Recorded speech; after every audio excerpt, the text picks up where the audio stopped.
Sorry, trying to scoot the chair up. We'll do it live. Hello, Henshin heroes. I'm Nathan, aka the Subro. I'm Jake, aka the Metal Don. Well, it's great to see you again, Jake. And my apologies once again to everybody for last week.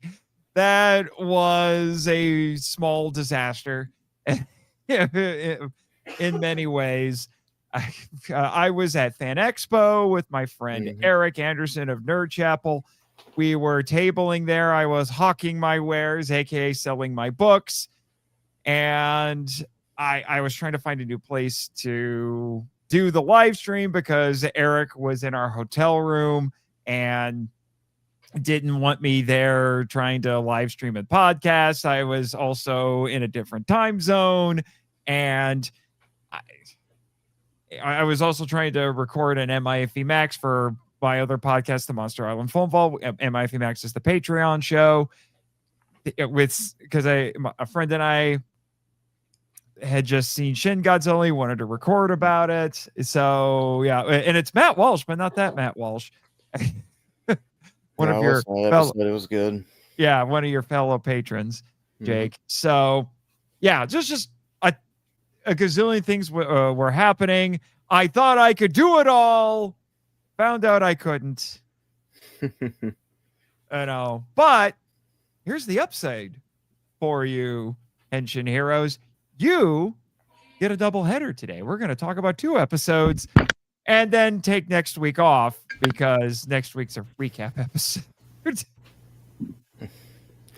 Yeah.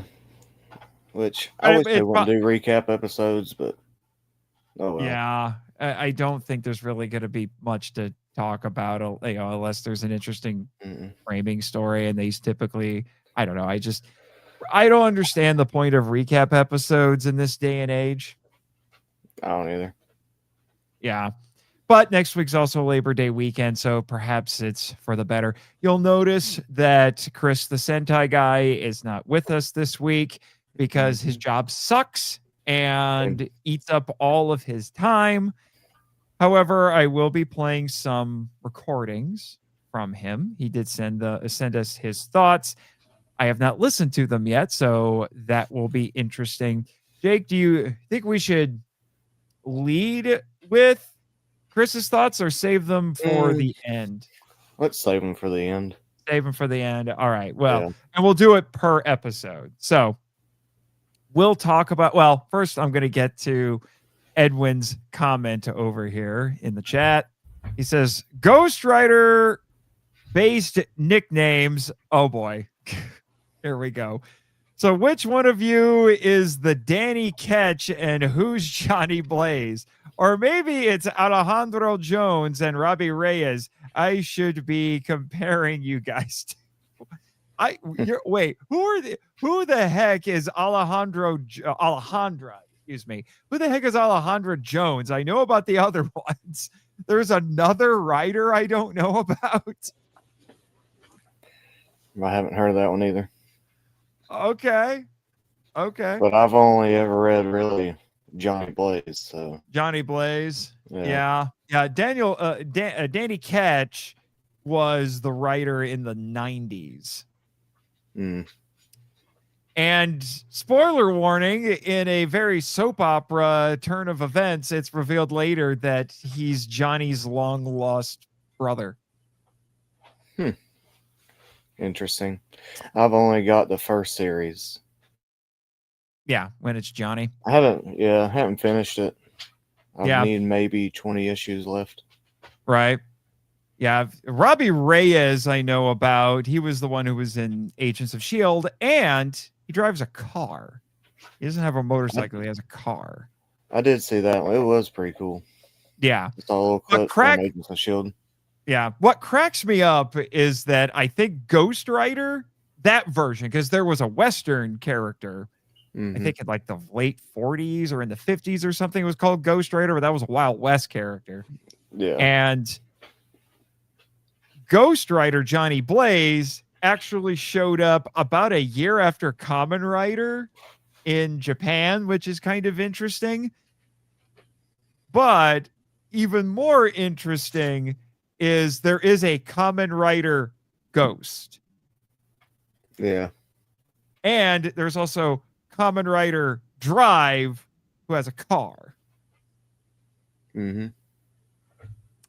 Sometimes I wonder, I don't know if Marvel had any way of seeing a Japanese superhero show in the early 70s, but the later stuff, I wonder if they copy each other. I'm just saying. I don't know. Marvel and I don't know DC, what they came. copy each other all the time. Yeah, I don't know what came first, Robbie Reyes or Kamen Rider Drive. And I know that Kamen Rider Ghost came later. Yeah. So, yeah. I guess it just depends on since you can't figure out which one is which. I don't know about Alejandra, but based on what I know of the other ones, it would just depend on which one of us you think is most likely to sell his soul to the devil, which one is most likely to prefer a car to a motorcycle, and which one of us can stare evildoers into submission because it was actually Danny who got the pennant stare first. I could probably do the pennant stare. Oh, you think you could do the pennant stare, huh? Yeah. Does that mean Chris is the one most likely to sell his soul to the devil? Yeah, probably. Oh, Chris is good. Chris is typing some angry comments right now. Probably not in the chat. I don't know if he's watching this live or not. I'd be amused if he was. Chris, if you were watching this live, leave us angry comments. Otherwise, he should leave them after with the VOD. Edwin's got some more comments here. Let's see. Ghost Riders as well. She was in the Agent Venom era. Oh, good Lord. I've given up trying to keep track of what Marvel does with the Venom symbiote anymore. At this point, the Venom symbiote is a worse cheater than a $2 whore at this point. It's like Brock and the symbiote seriously need to break up at this point because he just keeps running off to other hosts. It's kind of gross. I think now Mary Jane's Venom and Brock is Carnage. I think. I hadn't read it. It's stupid. It is. It's so gimmicky anymore. I give up. More Edwin comments. Drive is a solid season, but Kamen Rider Ghost died around as much as Agent Coulson. Some modern writers have their dying and coming back thing or fake out deaths, but Ghost took it to a new level. I think that's because he is supposed to literally be a ghost. Yeah. Yeah. Edwin confirms MJ is Venom now. I don't get it. I don't think Ghost was a ghost. I think he was I think his powers came from ghosts, pretty much. Wow, he's even more like Ghost Rider than I thought, because that is the thing with Danny Ketch. It's an actual ghost who gives him his powers, whereas with Johnny, it was because he sold his soul. Right. So, yeah. But we're not here to talk about Ghost Rider. Not in this episode, anyway. There's a reason why Edwin is making these comments and jokes. Oh, boy. Oh, boy. I'm trying to find the list of episodes on the wiki here, but it's being difficult. Oh, wait. No, here we go. Episodes. If I should actually try clicking the correct hyperlink. So, our first episode, which was last week's episode, was called... Where is it? Episode 7. Yeah, Caught a Cold. Caught a Cold, where we're introduced to Trigaron. Let me see if I can find a picture of Trigaron here. Let me ask you this, Jake. Does this thing remind you at all of the White Tiger Zord? A little bit. Because I got a bit of White Tiger Zord vibes there. I'd say more of the Lion Zord from Wild Force. Yeah, that too. But it's just, I'm just saying, I got some, this is him right here. I got some serious Super Sentai and Power Ranger vibes from this thing. Yeah, definitely. I love the yellow. The yellow was very nice. I like the use of primary colors to really accentuate these robot sidekicks, is what we'll call them, because Rekiness is almost completely blue. And actually, now that I think about it, holy crap, did I just stumble upon a secret of their design here? Holy crap. Omega is primarily red. This thing is primarily yellow. Rekiness is primarily blue. It's all the primary colors. Hot dang. That's where your degree came in. That's where my degree comes in. Now, do we want to start getting into color theory and color symbolism? No. We'll be here all night. But yeah, so that's the main thing with this episode, is introducing Trigoron, which, by the way, when I was like, what the heck does this name mean? It's derived from the Japanese word for tiger. I do like the fur on him too. Yeah, around its neck. Yeah, that's a good touch. Actually, yeah, that is true. It does have some fur on him. Yeah, and was it last week or this week where we? No, it was this week where we got the power up using the thing. Yeah. Yeah, I'm trying to say, is it Trigoron? I know I read somewhere that they got it from Tiger. I'm just trying to confirm.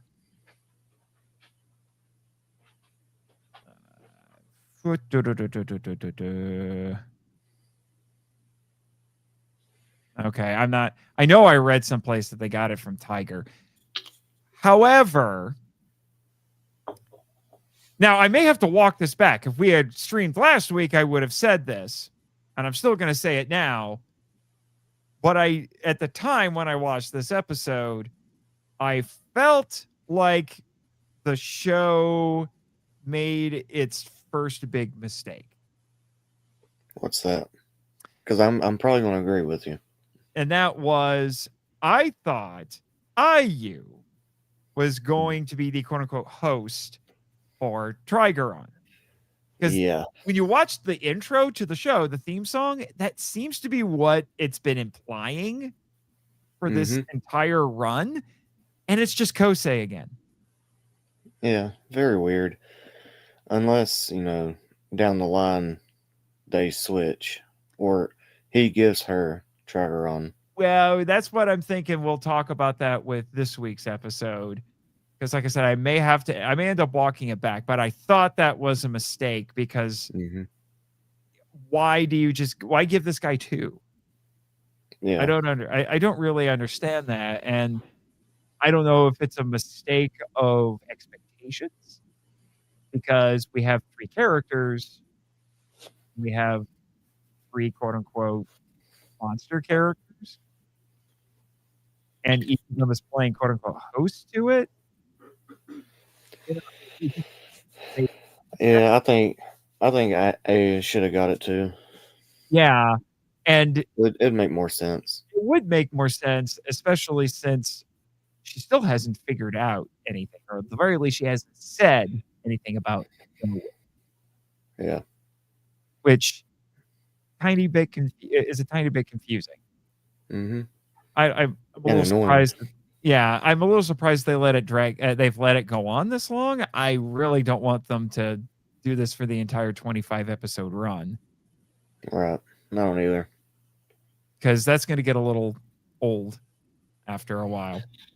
That's why I said hopefully by episode 10 she knows. Yeah. They know she knows. Yeah. Other than that, this is It's another lighter episode, a little bit more comedic. We have Serato getting sick, and he doesn't know how to deal with it. And Kosei's trying to get him well. And we're getting this is both last week and this week. I'm noticing a little bit of a theme here. Live streamers. Mm-hmm. Social media influencers. This might be the most, shall we say, modern Ultra series or the most current day Ultra series that I've seen in a long time. Yeah, well, there was a little bit in Arc. A little bit. More than Blazar. Yeah. See, I think Arc and Omega are both, more current with the time. Yeah. Yeah, because now that I think about it, because we the whole the dance thing, which they brought in a guy who I'm guessing, I don't know. Tell me if I'm wrong or not, commenters and listeners.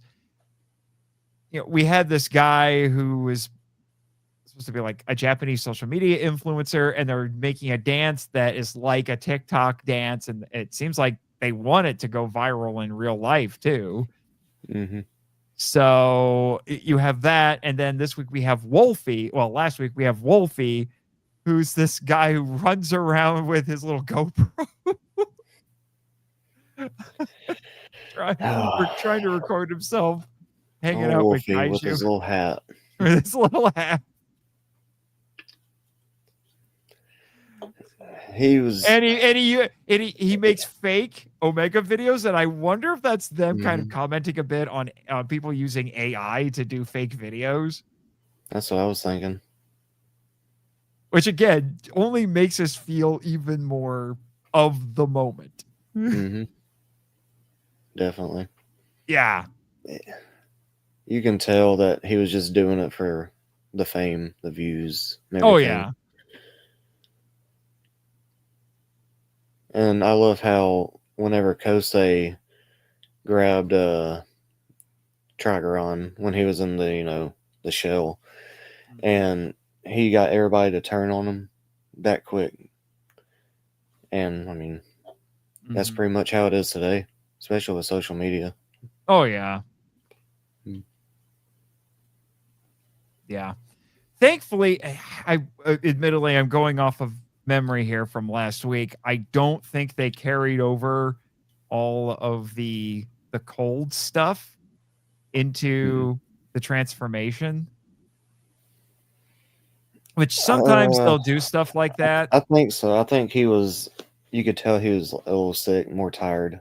Yeah, which I'm fine with that, but if Mm-hmm. we had started doing stuff like having Omega sneeze, that would have been a little much. It makes me think of A Friend in Need from Power Rangers, where Kimberly is sick and then she morphs and she's still sick and she's still sneezing, and the monster's reacting as if she's getting hit by snot and saliva. And I'm like, how is it going through the helmet? You make no sense. Yeah, thankfully they bypassed that. Right. They bypassed that. But there's another thing we got to talk about with last week's episode. Our boy Gobara. He came back. I know. Finally. Hopefully we'll get Red King in here. Oh, Red King. You want Red King on this one? But Gobara. I want Red King actually red fighting Omega. Then you'll have to, if you want an actual Red King, you got to watch Ultraman, the Ultimate Hero, Ultraman Power, because he's actually red. Well, he needs to be red in this one too. I know, I understand, but I've seen the show and I have that toy, so I know he's red. But Gobara, he's in this, and boy, they go a little crazy with Gobara in this episode. He gets his tail cut off again, and it's still doing weird stuff, even though it's been cut off. He's kind of a jerk. No, definitely. I mean, we thought he was a jerk in the original show, but man. Yeah, I'm going based on memory too. So, well, about the only thing I remember was him getting his tail cut off. Yeah. when Well, Trigon came out. And it broke our friend Chris because he hated the kid in that original episode. Yeah. Was it The Little Prince or what I think is what it was called? But Something like that, yeah. the crazy, oh, what was that? I had some. What's funny is there was a time where Supro was trying to make Gomora a good guy, because if you watch what is it? Mega Monster Battle, not the movie, but the show. Mm-hmm. Gomora is a good guy in that. Yeah. Because it's like Pokemon meets Star Trek, except all the Pokemon are kaiju, and our main character one of his actually I think it is his main monster is Gomora. So Gomora is a good guy in that. Yeah. But other than that, nope. Gomora is a mean little bastard. He was a spark doll too, wasn't he? Yes. And but so were most of the popular monsters. Right. So yeah. So that was another highlight. You get I think he's our first. Is he our first? We'll say classic kaiju in this show. Yeah, I think he is. I think so. Yeah, yeah. Because that is something I don't know if I've mentioned this before, but one of the things that I have been really appreciating with since Ultraman Z. Because in Z, I think they had like one or maybe two new kaiju in that, and it was almost all old monsters that they brought back. But as time has gone on since then, probably because their budgets have been going up, they've been making more new kaiju and then saving classic kaiju for special occasions. And actually, we had Gomora, who's one of the iconic original kaiju. And then, believe it or not, this week's Monster of the Week is another legacy monster. Is it? And I'll get into that when we get to the next episode. But yeah, crazy Gomora last week. So I would say, other than what I thought was a major misstep with Trigon, making it Kosei again, it was a pretty solid outing, I would say. It was. Yeah. Still not. I feel like we're still kind of riding high on episode 5, though. Maybe a little bit. Yeah. Because for me, I think episode 5 was probably the best episode so far. Mm-hmm. And I'm curious to see what we're gonna do from there. Because episode 5 was the one with the snake, right? Yes. Yeah. Yes, which was so impactful. Our friend Edwin made a One Monstrous Moment style little recording that he put up on YouTube, which I thought was interesting. Still need to watch that. His little video. Yeah. If you jump on our Discord, which, by the way, if anyone wants to join the Discord, the Markalite Lounge, it should be in our link tree in the description of this live stream. If it doesn't work, let me know, and I will put a proper link someplace, or I'll at least update the link tree. But yeah, that's probably been the best episode so far, I would say. All right. Unless you've got anything else, you want to move on to this week's episode? Well, no, let's move on. All right. We'll move on to this week's episode, which I actually did like this one a lot. This one's called The Legend of Mount Kirifuri. I hope I said that right. It actually starts off kind of scary. I know. I was hoping that would be the vibe of the whole episode. It's not quite the vibe of the whole episode. No, and I'm glad it wasn't either. Yeah. Because I loved it. Yeah. But I'm not sure where to start first. Do we start? All right. You know what? Because Edwin has been making the jokes in the chat, and we talked about Wolfie from last week. Do we want to play Chris's Oh, that's true. That's recording. true. That's Yeah. true. That's true. I'm a terrible friend. No, you're I am a not. terrible friend. Let me log in to the Book of Faces, and I will bring this up in our group chats. Good Lord, why do I have 10 million messages right now? Gee whiz. I go and watch a movie for, you know, I go see Primitive War tonight, and everybody decides to message me. How was it? Oh, it was great. Better Was than it? I was expecting. I I might definitely watch it want to then. cover it in some form or another on the Monster Island Film Vault.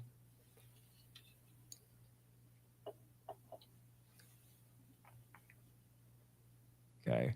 I want to, can I make this full screen? I want to make this full. I want to make messages full screen.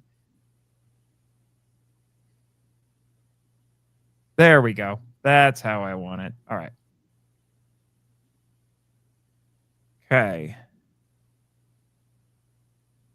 And thank you for reminding me, by the way, Jake. I appreciate that. That's why I'm here. Yeah.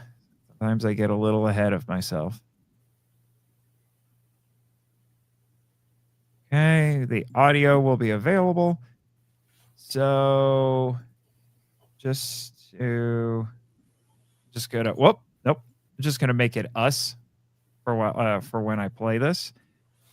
Just because nobody needs to see what's going on on all that stuff. But let's hear what he has to say. It's a good 2 minutes long for last week. Hello, Henshin heroes. Sorry I cannot be with you this week, but here I am to give you my thoughts on episode 7. Overall, it was a very good episode. I enjoyed seeing Gomra. It's always good when he gets to show up. I enjoyed Serato. It was kind of cool to see an Ultra actually get sick, considering that Serato is not a host, but just a human form of the Ultra. So that was pretty cool. They're slowly working Ian more to being around the boys a lot more than what they have been.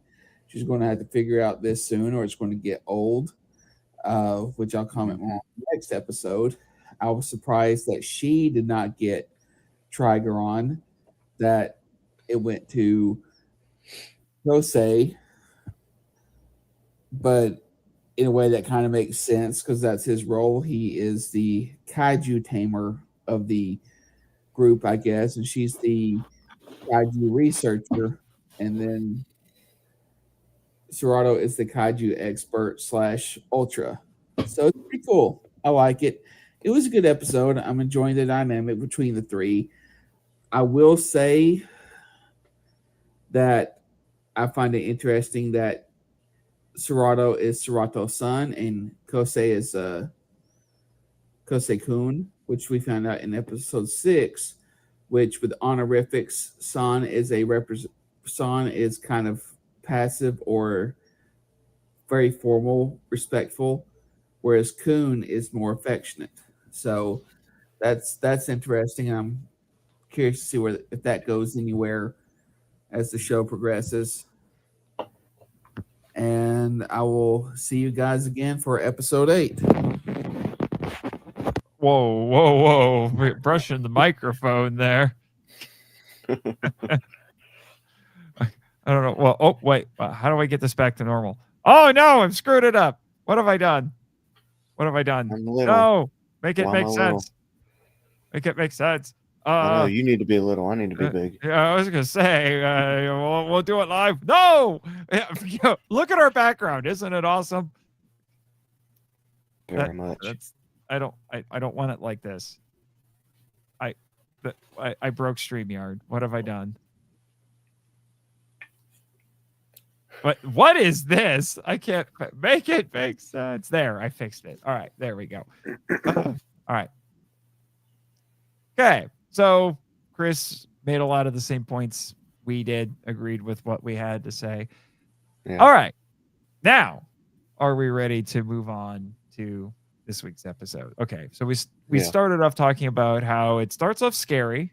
Thought it'd be the vibe of the whole episode. It was not. All right, but since Edwin was joking about it, we got to talk about the other live streamers. We have more live streamers in this episode. And they are hilariously named the Ghost Riders. Yeah, they were great. It reminded me of Supernatural. I could see that. I don't remember their names in Supernatural, but it was pretty much the same premise. Yeah. They're basically paranormal investigators, very quirky paranormal investigators. I loved these guys. They were hilarious. Yippee-ki-yay! Yippee-ki-yo! Apparently, they're also fans of Die Hard. And I love how once they started doing it, Serrano, yeah, he went in. he got into it, and Ayu and Kosei are like, "What is wrong with you?" Yeah. It's like, don't encourage them. Stop it. But it does come across as that's how it starts off. It's supposed to be they're there to investigate it's paranormal happenings, and their goal is to record it, put it up on the internet.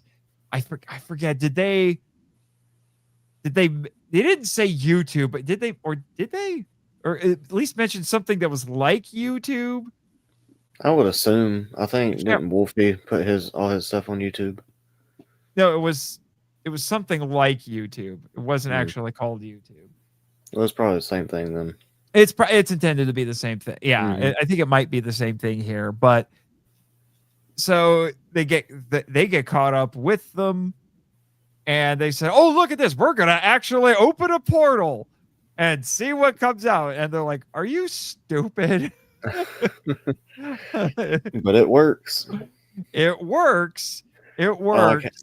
We also have the creepy kid. We got the creepy kid, which is one of the reasons why I'm like, are we going J horror with this? It was funny because he's saying stop, don't come up here, and when the person saw it, of course they're just gonna run right up there. Yeah, to see what he's doing. Yeah, which is it's a very J horror way of doing things, where you have the creepy child who, if they they might be giving a warning, because if you get too close, then they're going to do something to you or something like that. Like I said, I was with you. I was like, is this going to be how the whole episode's going to be?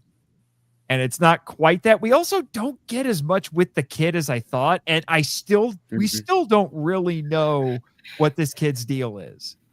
I think he'll come back later. I have a feeling he will, because it just feels a little out of place for a show like this to leave a dangling thread like that. Right. But it seems as though he's trapped in something, because on the other side of this portal. Because that's the big time warp. Yeah, because that's the big thing with it. His name is Mons Agar.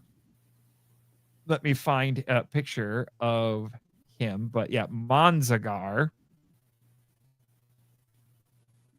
Our monster of the week this week. Man, he's pretty gnarly looking, I gotta say. He was a little too thin. They should have bulked him up a little bit, or at least gave him a beer belly. He'll look better. Oh, come on. Oh, wait, no, here it is. Yeah, there it is. So here's Mons Agar. All right, like I said, he is not a new monster. He is a legacy kaiju. I thought when I first saw him that he looked a bit familiar, but I couldn't place why. And what finally made it click in my brain was when Omega tried to hit him in the head, and he magically had this energy shield that kept him from being able to hit him. That's what gave it away. I was like, no, I have seen this before. So then I did a quick Google search. He's originally from Ultraman Dyna. So he's a 90s kaiju. Still need to watch Dyna. Yeah. I think I watched the first episode. And that was it. Yeah. And just to double check, because he was also in Decker, but Decker was a remake of Dinah. Let me back up here. But let's see, what else was he in? So Dinah and Mega Monster Battle Ultra Adventure. I'm not worried about that. He had a he was a Spark Doll in Ginga, but so was everybody else. So it's really just the ones that matter before this are Dinah and Decker. Yeah. And I think the other thing that made it click was the little circle on top of his head that looked kind of familiar too. Right. But what exactly his relation is to the boy, we really don't know either. I don't know. I think, well, didn't they say that they both might just be stuck there? Yeah. Yeah. So, I'm trying to look up what it says in here. Wait, where is that? That's Decker. Did they not? Oh, I don't think they've updated this to include Omega. Nope, they haven't updated this to include his appearance in Omega yet. Huh. Maybe the episode wiki will shed some light on this. Let's see. The Brigadoon phenomena. That was interesting. I may have to look that. Wish I had taken a few minutes to look that up. I'm like, what the heck is the Brigadoon phenomena? Oh, I don't know if they made that up for this episode or not. Yeah, Ayumu ends up on the other side of the portal as well. Mm-hmm. Yeah, this hasn't been fully updated yet either. But yeah, let's see. Brigadoon. Let's see. Brigadoon.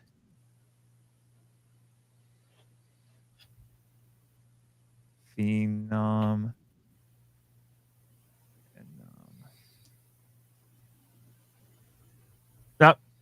When I do that, it just brings up the wiki entry for this episode.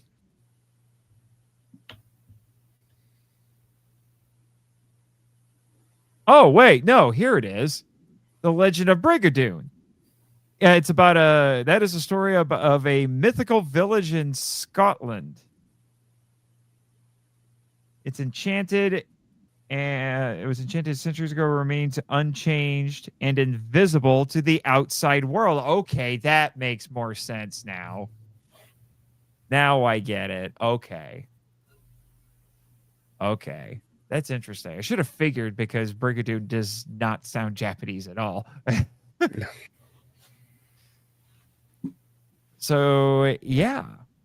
And the other big thing that happens this week is Trigoron becomes a power-up.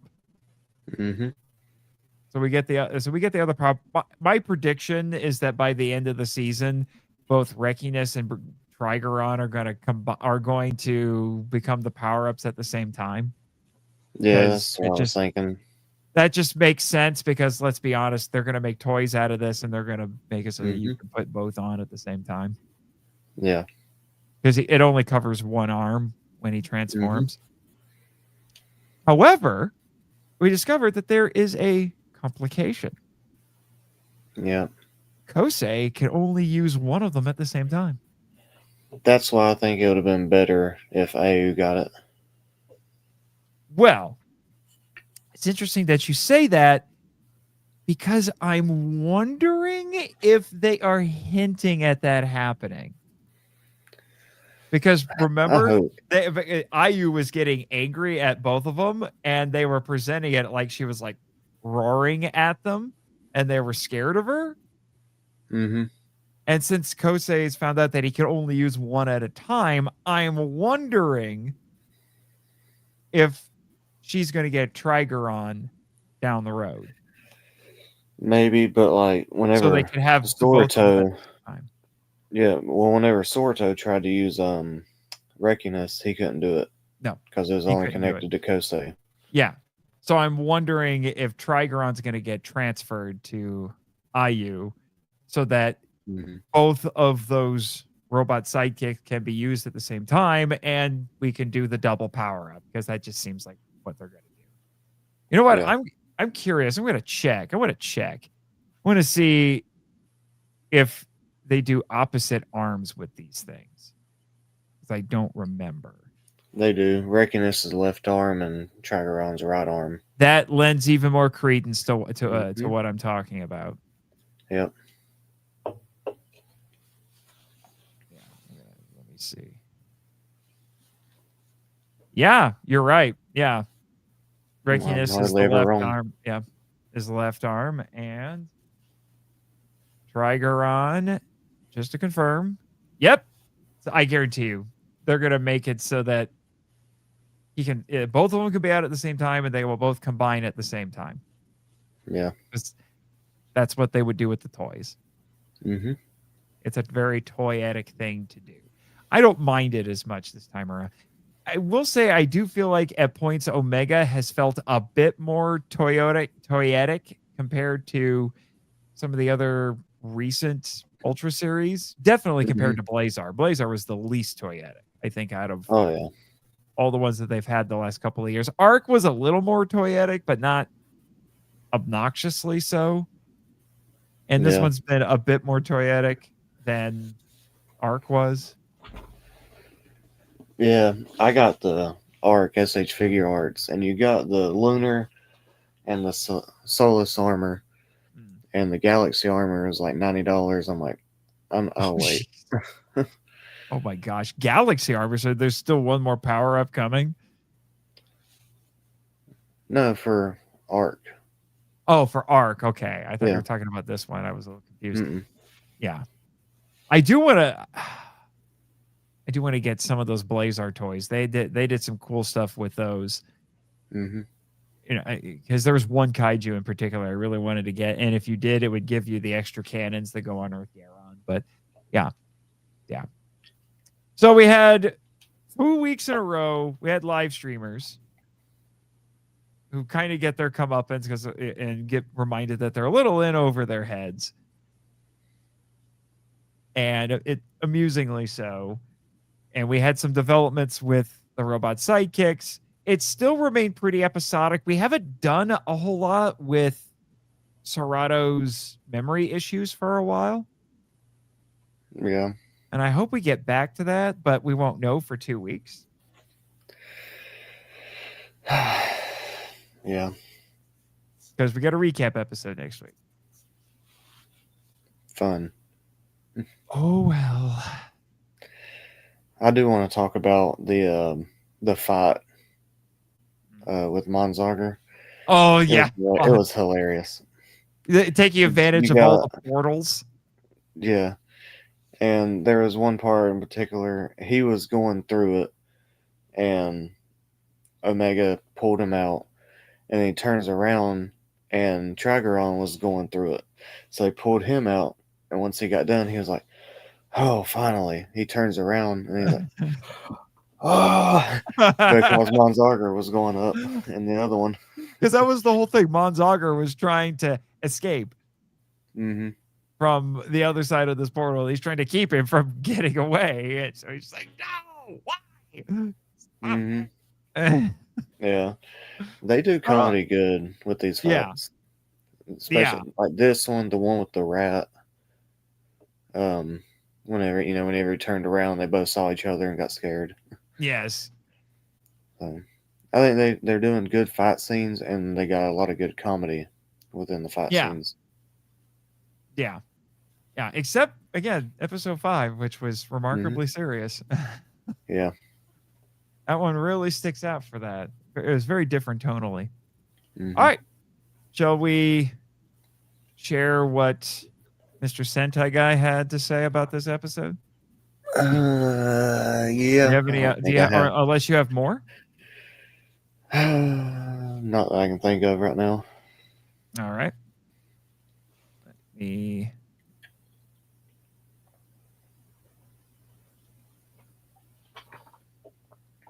bring this up. Where'd the chat go? There it is. All right.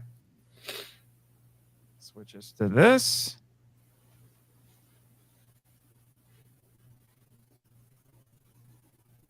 Let me see. Oh.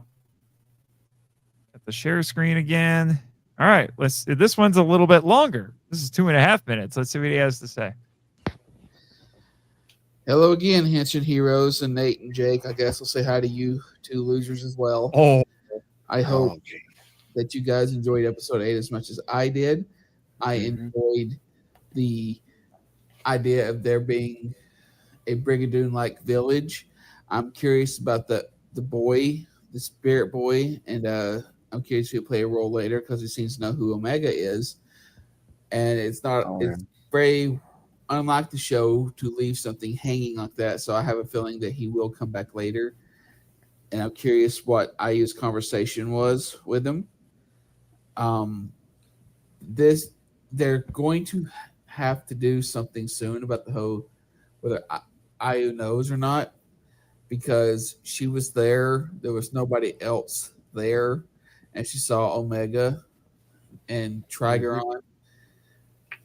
And she saw Kosei there and Serato, so she's too smart not to figure it out, or she might not be saying it. She may have already figured it out, not be saying anything. That was a theme in the original Ultraman. So, which we found out later that the Science Patrol knew the whole time, or figured it out pretty quickly, that Hayata was Ultraman, but they never. I'm going to pause it there. That is if you include the manga and the Netflix adaptation. Yeah. And although I do think I want to say the dub for the original show made it. No, the difference with the dub is that Hayata still remembered that he was Ultraman. Anyway. Or said anything in the show itself. We found out later. So I'm curious if they're going to go that route. I kind of hope not, especially with as close as she is to our boys, and apparently especially as close as she is to Kosei-kun, as she likes to call him. I think it's really interesting that he cannot use Reckonus and Trigon at the same time, and I wonder if somehow that will lead to her being able to use one of them if they need to use them both at the same time. It left a lot of questions. It's picking up.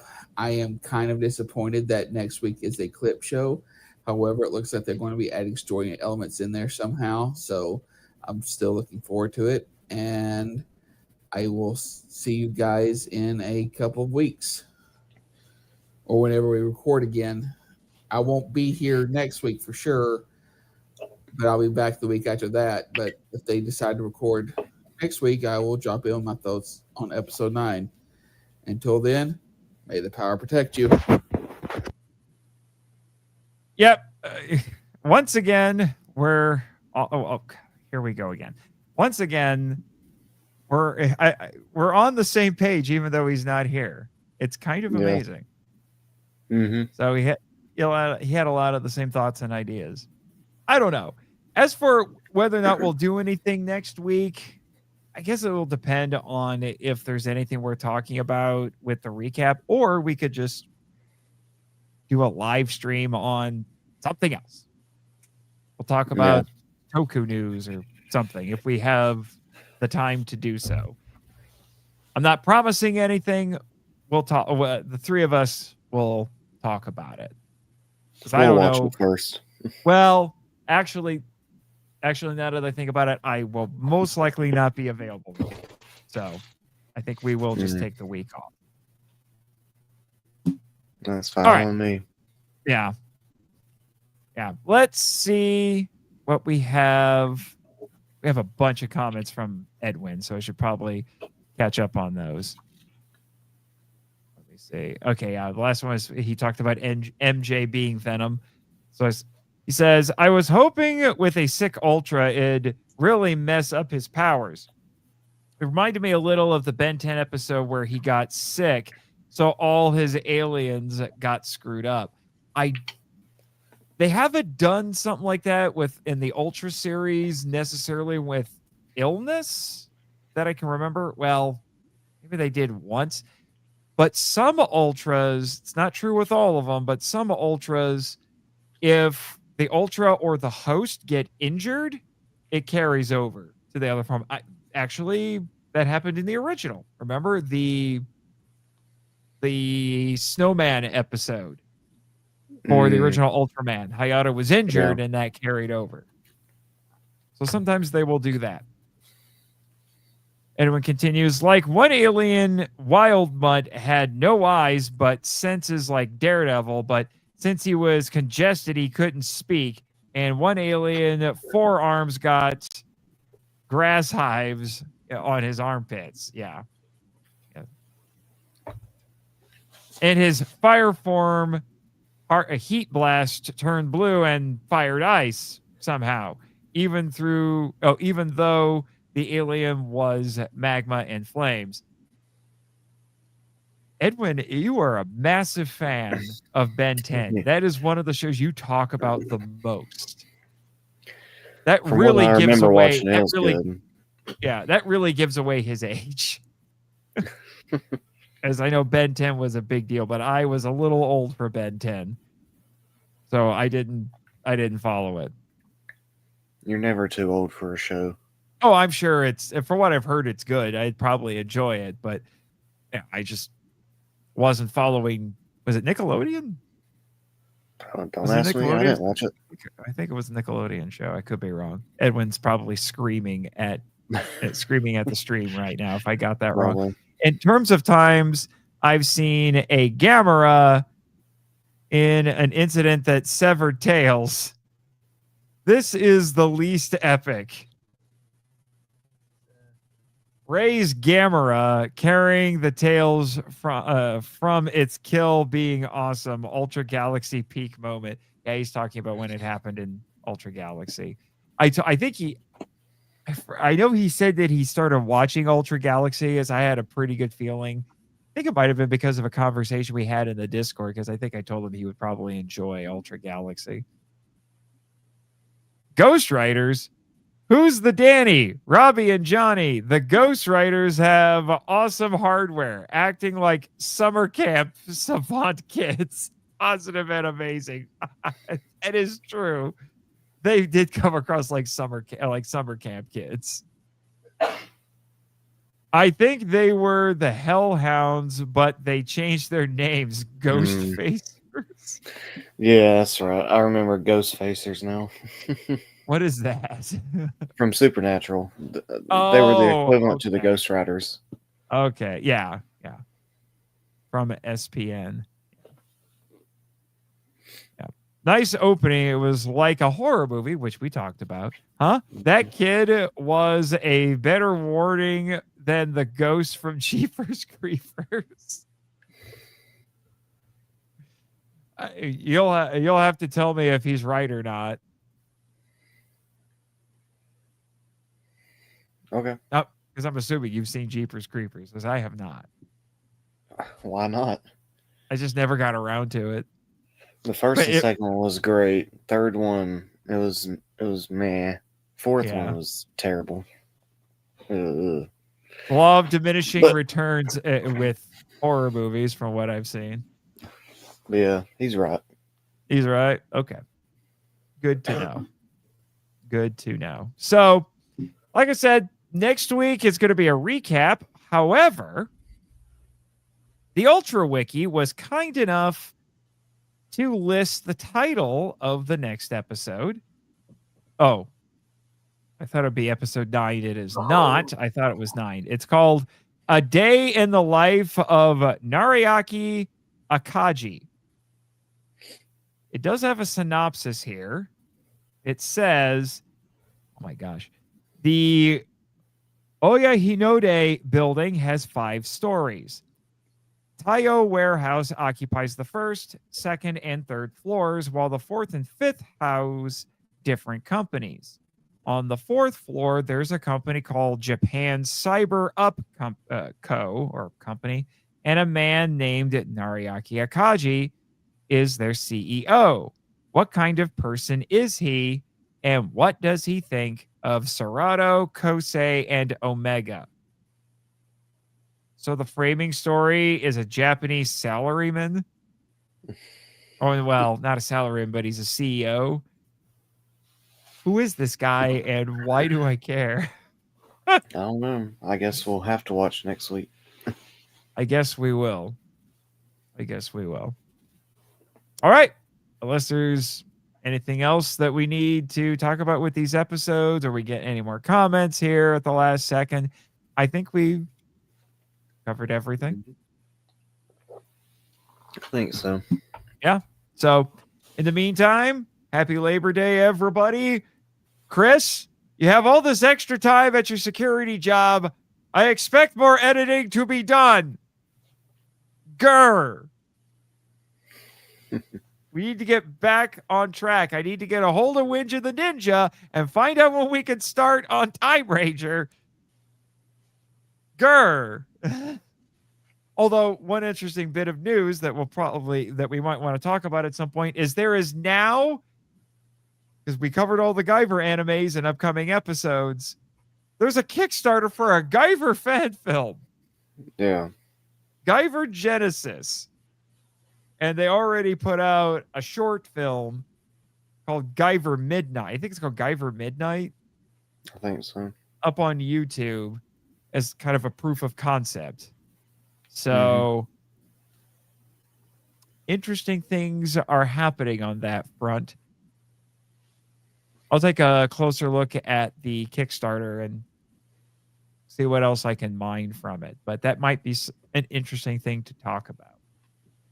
Yeah. Fan productions have been getting a heck of a lot better the last like 5-10 years. I've been impressed. I usually have low expectations for fan productions, but man, these fan productions have been upping their game. Yeah, some are, upset with the big companies not doing what they want.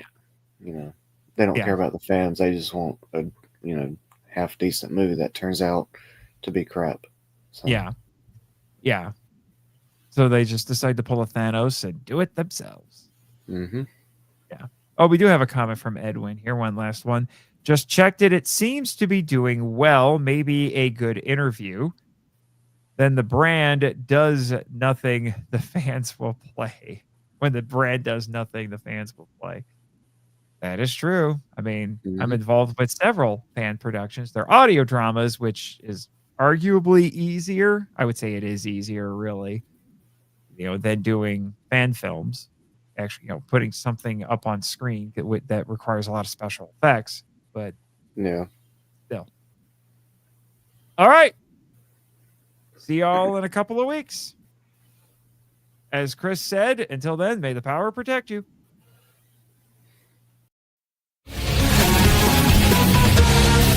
Thank you for listening to Henshin Power V3, a podcast produced and hosted by Nathan Marchand, Christopher Reiner, and Jake Hamber. If you'd like to send us feedback, we'd love to hear from you. So email us at henshin.power.v3@gmail.com. Follow us on X, the artist formerly known as Twitter. Thank you, Danny DeManna, where our handle is @HenshinPowerV3, and join our official Facebook groups, Power Rangers Legacy and the Marco Out Lounge. We also have a Discord server called the Marco Out Lounge. Check the show notes for links to all of them. Subscribe to us on Apple Podcasts, Spotify, YouTube, and other great podcatchers. The podcast logo was designed by Rebecca Hutchins. Follow her on Instagram at super_r_illustrations. Our theme song is a Joe the Hero remix by GVG Kid, which is based on a track from the video game Beautiful Joe. All film and audio clips belong to their respective copyright holders, and no infringement is intended or implied. Please rate and review us on Apple Podcasts, Spotify, and Podchaser to spread the word about the show. And until next time, Watch!